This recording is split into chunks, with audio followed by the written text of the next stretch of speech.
हरिः ॐ स्वस्ति न इन्द्रो भेदस्रवाः स्वस्ति नः पूषा विश्ववेदाः स्वस्ति नस्तार्क्ष्यो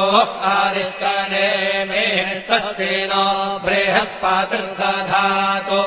ॐ पयः पृथिव्याम् पय ओषधेषुपयो दिव्यन्तरिक्षे पयोधाः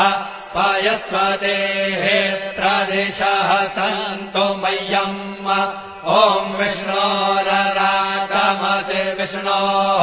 श्रोत्रेस्थो विष्णोः शूरसि विष्णोर्ध्रुवोऽसि वैष्णवमसि विष्णवे त्वा ॐ मरुद्देवता वादो देवता सूर्यो देवता चन्द्रमा देवता वसवो देवता रुद्रा देवता जित्या देवता मरुतो देवता विश्वे देवा देवता बृहस्पतिर्देवतेन्द्रो देवता वरुणो देवता ॐ चत्वारि शृङ्गात्रयो अस्य पादा द्वे